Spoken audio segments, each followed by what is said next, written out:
back to the Scarlet Faithful podcast. Happy as always to have David Anderson here.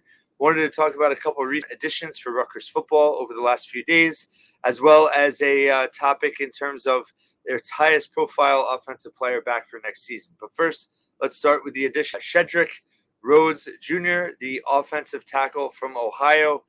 The program announcing his addition earlier this week. David, initial thoughts on what he can bring to Rutgers along the offensive line? Well, I think like we've seen at other positions, if you can't get a really, really big fish from a really big program, one of the things you can do is try to stabilize the depth, raise the floor in some cases, like we've been harping on a lot with this program. And so I would say at minimum, he does that. This is a 2-year starter for the Ohio Bobcats, team that was pretty good last year. They went 10-3, had a nice bowl win. I watched the condensed game, 2 of his games, the bowl game against Georgia Southern, as well as the game they had against Iowa State, which was the only Power 5 program they played a season ago.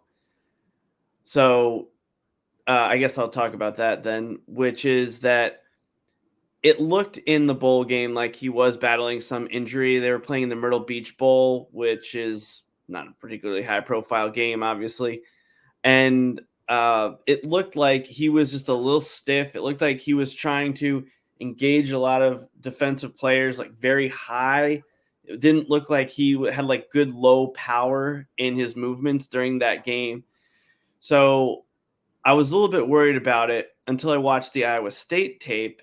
And the best way to frame this is if Rutgers fans or who are fans can remember the 2017 game between Rutgers and Purdue, when Rutgers basically went with a 3-man front, they were just sending an extra linebacker as a blitzer pretty much every time to get that 4th man. But they were basically just daring the opponent to run. And that was the defensive style that Iowa State was playing in that game. So for most of the first half, he was playing right tackle and didn't line up with anyone in front of him. So really there was a lot of decisions he had to make about, does he help his guard, or how prepared, or when does he release that double team to take on an oncoming blitzer type of thing. But I can tell you he played really, really well in that game. No, I don't believe he gave up a sack. I don't even think he gave up a tackle for a loss. Like when linebackers were coming, he was moving his feet smoothly, picking them up, and was able to control them quite well. So considering a lot of times when we look at these prospects coming from lower levels, you have to try to evaluate them against the best competition they faced. I know Iowa State is not as good as they've been in previous years, but that's still a Power 5 program that they were facing last season. And I thought that he played very well in that game. He looked like a smooth athlete, looked like he had good power, looked generally in control of what was going on. So again, overall, I had positive things to say about it. But if you just watched that one game, you might not have gotten the whole picture. I don't know if he was dinged up. It was late in the season. I can't speculate on why, but I can tell you that he looked a lot better in the Iowa State game when I watched that one. I think what's intriguing about him, too, is his versatility. He has played some right guard as well. So we spoke previously about Kobe Asamoah and that battle there. Obviously, Tyler Needham versus Reggie Sutton at right tackle. So he could potentially, compete for both spots and be a potential starter. I guess, how do you think this impacts just the offensive line in terms of now leading up to preseason and training camp and how that position battle potentially could go? It's a really interesting question because I've heard speculation that, perhaps Needham would be a candidate to play guard as well if you had another tackle. I don't really see Rhodes playing guard, but that's to say that Rutgers often does have bigger guards. Like Shiano's not afraid to have a big guard on his roster. A lot will depend on Coach Flaherty, because Rhodes does move well. I wouldn't say he moves quickly, but he's a smoother guy, moves fairly well for his height. So, I mean, it seems like he pinches quite well from the right side if he's helping out his guard, but I don't know if he has the explosive power to like blow people back in the run game from the guard position. And that's really, I guess that would be what you would be giving up. Whereas with Kobe Asamoah, yes, I sometimes get on him for his lack of like lateral quickness, and but he's got power. I mean, there's no question about that. So yeah, I guess Rhodes could play depending on like how things shake out, but it definitely gives you another body in that mix that now seems to be down to Reggie Sutton, Tyler Needham, Rhodes, I guess, and likely Asamoah, those four guys. And then the question of the only one who's only penciled in at one spot would be Asamoah. There's no way he's playing tackle. But of the other three, which of those two end up basically being the two deep at right tackle and which of those shifts into guard? And again, I think that at the end of the day, really what you're getting here is just you're increasing the floor. Though I don't necessarily think that this player is increasing the ceiling of your offensive line per se at first glance. Again, I don't know what kind of coaching he's had because perhaps Coach Flaherty can bring him to another level. But I don't. He's not like an elite physical specimen that you just need a great coach to kind of harness. Like this is a player who's at this point pretty developed in his skill set, and he has a lot of skills as an offensive lineman. Yeah, and another thing that's interesting is analytically, he is much stronger in pass blocking situations versus run blocking. So, who knows how much last year, we saw some rotation in the beginning and then not much at all down the stretch. It would be interesting to see if there is some kind of shift there with next year. But obviously, yes, giving Flaherty more options to work with, more experienced options going into such a critical year, I think is certainly a quality addition for the program. Wanted to move on now to the latest addition to the class of 25, Isaiah Deloatch, committing earlier this week out of Hillside, Durham, North Carolina. 6'1", 210-pound linebacker. Just initial thoughts on watching him on film. Well, on film, he looks more to me like a Joe LaFege or a Zaire Kitchen who played safety at Rutgers than he does a linebacker. I mean, looking at his height and weight, it's hard to say for sure. He might be more of like a big safety, even initially. So it's going to be interesting to see how his body develops over time because we also saw, for example, Rutgers started out Kasim Green at the safety position, who was in a similar mold to the two other guys I mentioned, Kitchen and LaFege, but Green ended up playing as a linebacker in a smaller linebacker, but good enough to be drafted in the third round by the Chicago Bears. So I don't know exactly where he ends up, but in terms of what he shows on film, should be taken in a positive way. He's not a polished player. And so sometimes people look at that. Also in basketball, we run into the same thing where people like almost just say like, well, they look at the player now and they don't see the projection. And I actually think Rutgers has succeeded more frequently with guys who bring a couple skills to the table and then they're able to round that player out. And so that's really what I see with this particular player. I mean, with Deloach, his tackling form sometimes like he just absorbs guys into his chest and uses physical ability to just bring them down, whereas he's not like getting low and delivering the blow to them. When he does deliver the boom, guys go flying backwards. So, I mean, it's one of those things where if he can get a little bit better at that, another thing is like his initial reading of plays. Sometimes he doesn't react right away, which is good because as a linebacker, you don't want to overcommit. Like I didn't see very many plays where he was overcommitting, but at the same time, it's possible that he might be able to just be quicker in his reaction time. And so that being said, there is room for growth and there is room for coaching. And from what we've heard actually with Rhodes and Deloach both is that they are extremely good students off of the field, which doesn't always make someone really, really coachable on the field, but usually more commonly than not, it does. So I'm looking forward to what the Rutgers defensive staff can do with this player, even though I'm not sure if he's going to be a linebacker. I'm not sure if he's going to be just like a box safety. I'm not sure if he could be a roaming safety. Again, a lot depends on how his body develops over the next few years, but this is the type of smooth athlete who we keep harping on that Schiano is just so good at bringing in. None of these guys look stiff. They look smooth, and then it's just a question of how big can they get while still maintaining that athletic ability. And so on film, that is really what I see from this particular player in Isaiah Deloatch out of Hillside, North Carolina, not to be confused with Hillside, New Jersey, where they already have another commitment. A few notes in regard to him too. He actually did play safety his first 2 years of high school ball and moved to linebacker his junior year. He's also a track athlete. He ran, this per Chris Sanakis, ScarletNation.com, 10.64 seconds in the 100-meter dash track. He also, as you mentioned, is a really good student. He's in line to enter Rutgers as a college sophomore because he's already acquiring college credits. And his coach actually is quoted talking about how good of a student he is, but also how smart of a football IQ he has. So I think you're right. I could totally see him in some kind of hybrid role or roaming safety role. This is another big win, I think, for Rutgers in terms of supplanting or laying the flag down in North Carolina. And aside from Dave Brock, Scott Valone has been really instrumental in recruiting that state.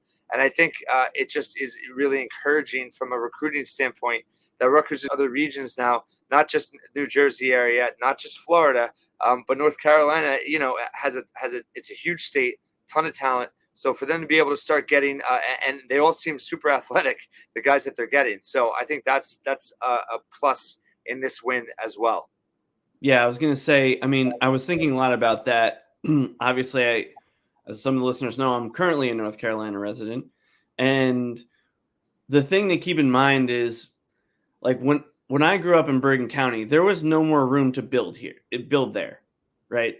Now in North Carolina, it's just growing. Like, maybe some of our listeners can think of like the Trenton area, perhaps, where you like Mercer County, Middlesex County back in the 90s, where, like West Windsor, Plainsboro, which is like blowing up, and all these places are getting so much bigger.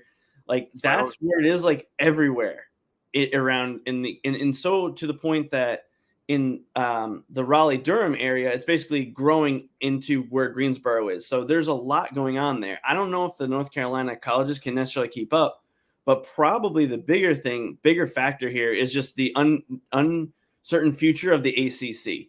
Because when you look at it, and, obviously it sounds mean to kick them when they're down, but Rutgers has an opportunity, as well as a lot of other Big Ten and even SEC schools, to basically go in there with a message that, hey, we're not going anywhere. The negative recruiting is of the whole conference, not just individual teams.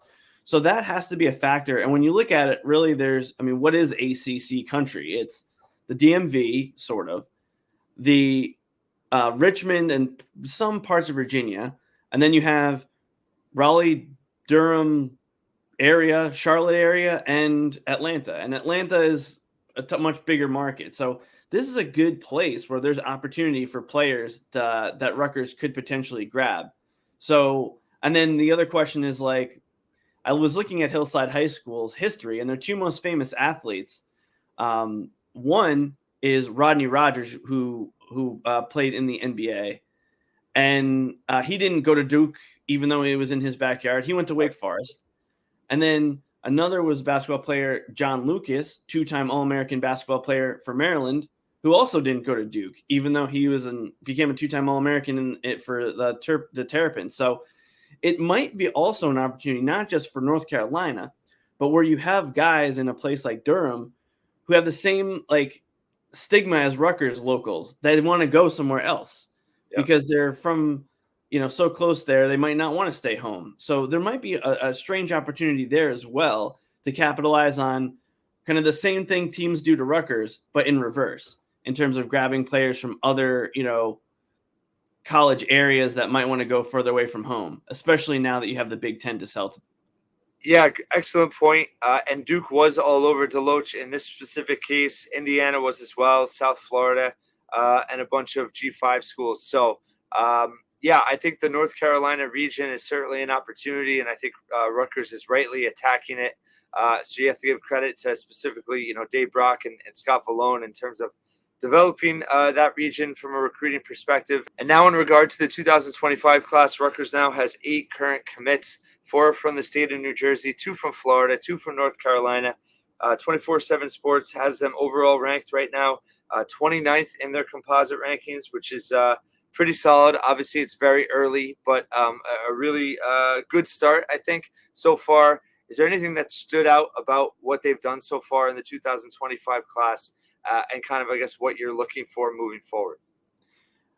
The biggest thing to me is probably just the athleticism of the group as a whole, because one of the things that you get concerned, like if you see linebacker next to a guy's name, sometimes you think, all right, he's just a linebacker. Whereas I think even with Deloatch, even though he's listed as a linebacker, like he's a pretty fluid athlete that he adds to the overall athleticism of the program. And that's really what I'm looking at, because like we've talked about, Rutgers is going to be facing more explosive passing attacks. They're going to be needing more guys who can cover. They're going to need safeties that are really just glorified cornerbacks that also have tackling skills, and they need linebackers that have safety coverage skills if they want to compete. And so, to be an upper echelon Big Ten team, I should say. And so it's good to see that, the staff is not resting on their laurels, that they're continuing to try to push the boundaries of that. And when you look back at what made Shiano so successful the first time, it's, as I was talking about before, he was taking a more elite athletes and molding them into football players, not just taking football players and just trying to get what you can out of them. So that's one of the things I'm most encouraged by looking at it. Obviously, offensive linemen, I would like to see more of that. I mean, if they had a small class of only 15 and 5 more of the guys were offensive linemen, I'd probably be okay with that, or just linemen in general. Because like at the skill positions, Rutgers is clearly showing an ability to recruit and develop them. And we've seen that already in the last couple of years as to how this program has transformed itself from the worst in the Power Five, even as recently as 2018, probably 2019, they were probably still the worst, to, middle to upper tier. We'll see what they can do this season. Yeah, great points. And then wanted to shift to our last topic. Wanted to, some of the preseason lists are starting to trickle out a little bit. And I saw one that kind of sparked my attention this week was On3 Sports came out with their top 10 running backs for this upcoming season nationally, and Kyle Monangai not included, which made me start to think, the Big Ten's leading rusher not included on that type of list. Obviously, that doesn't necessarily mean he's the best, right? But in terms of just how Kyle Monangai is valued with the program versus how he's perceived outside of it, I was curious on your thoughts. Do you think he's underrated still? Is he properly rated in terms of, he's probably considered a top 5 running back coming back in the Big Ten? But, I mean, should he be getting more buzz? And again, it's early. But should he be kind of a little bit more noteworthy than he has? Because we really haven't heard much buzz about him outside of Rutgers coverage so far. I would say probably slightly underrated, but that's because you don't look at the measurables and see like a monster with this guy. Like one of the things that's been a hot topic over the past week with the Los Angeles Lakers getting bounced out of the playoffs is like, is LeBron James overrated? Has he always been overrated just because of his physical gifts? Well, Monangai is kind of the reverse of that, where you look at him and you don't see a guy who is just physically going to just run over people. If he had the body of Sam Brown, he would not be considered underrated. I'm sure, I can assure you of that, right? He would be like on that top 10 list because people would say, oh, this guy's big, strong, fast, powerful.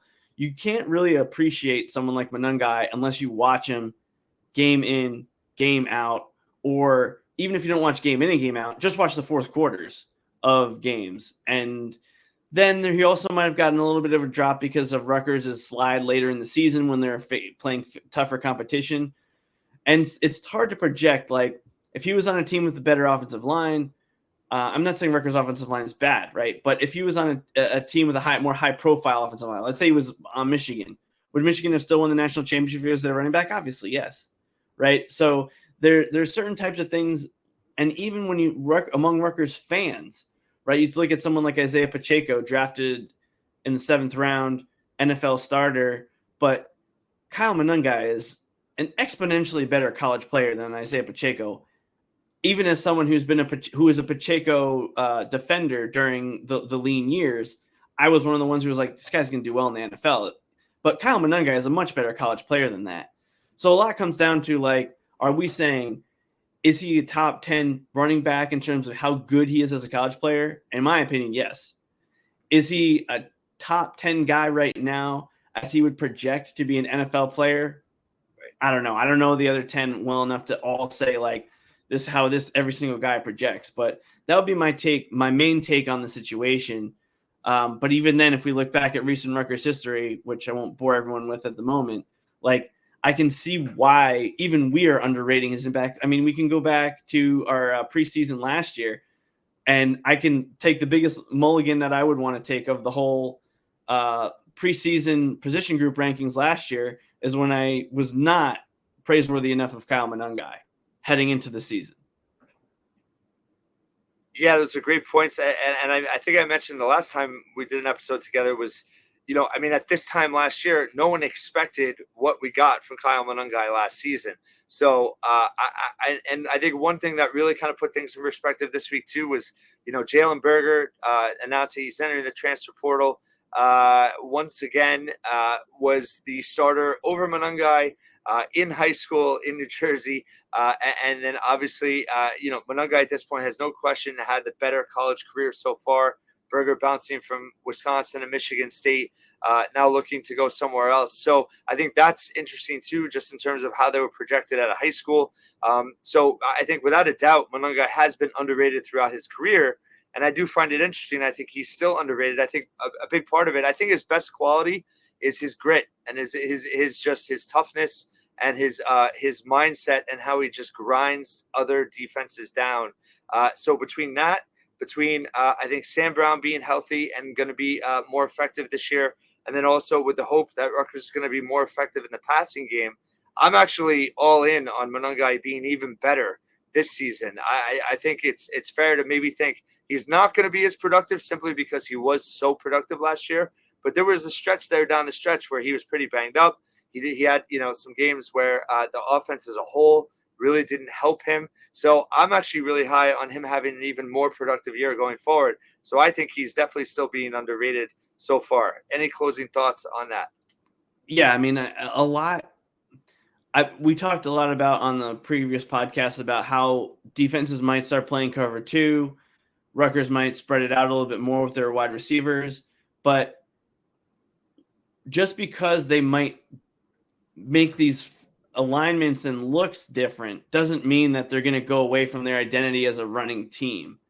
Right. But so just like Chris Ash was actually one of the better coaches I've ever seen talking about this a lot. He would talk about like the look that an offense would give him versus like what they're actually doing. They're just running power. It's just they've got 4 wide receivers, but they're still running power as if they had 3 tight ends in the game, right? And so sometimes we can get caught up in like what it looks like to a defense, but the reason you do that is because you're trying to force them into a look that how they're going to react. So Rutgers may make some of these modifications, but at the end of the day, they're at heart a running team. That being said, if you can complete a few extra passes on 1st and 10 for 5 yards, that's 5 yards that Kyle Monangai does not have to just be taking 3 or 4 hits to absorb on 1st down. And so I think they have the running back depth to absorb it. I'm not saying they're going to try to like protect him or shield him more than just not giving him carries in the spring, for example. But I do think that even if his yards total is not the same as it was last year, it could make him more effective and make him he could appear to be a better player, even if the numbers aren't the same because he's not having the same volume. So I do think Rutgers needs to stick with this as their identity, but if they can offload some of these like tough yards that he doesn't have to get, that would be a big reason to be even more bullish on Monangai heading into this season and potentially even his prospects and going to the next level.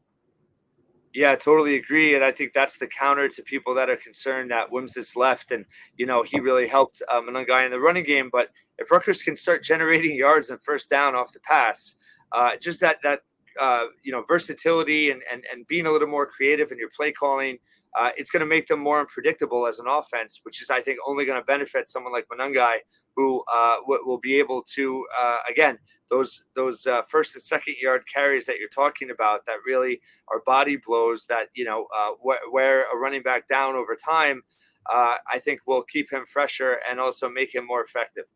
And we know that, at the goal line, he's going to get more opportunities this year now, too, with Whimsick on as well. So I'm super pumped about him. Any other thoughts you wanted to talk about football before we go? Just every week that passes by, stability, stability, stability, right? As guys are entering in the transfer portal, you hear things like Deion Sanders, Colorado was trying to grab just whoever they can that is a scholarship Power 5 player, now Power 4, because of how fluid the situation is over there. It's kind of the reverse. I mean, Rutgers has to just keep just getting a little bit better every day. It sounds cliche, it sounds boring, but they have every day that goes by. I feel more confident in the upcoming season because we're not hearing these stories of guys leaving, coaches leaving, just negative attention in the media.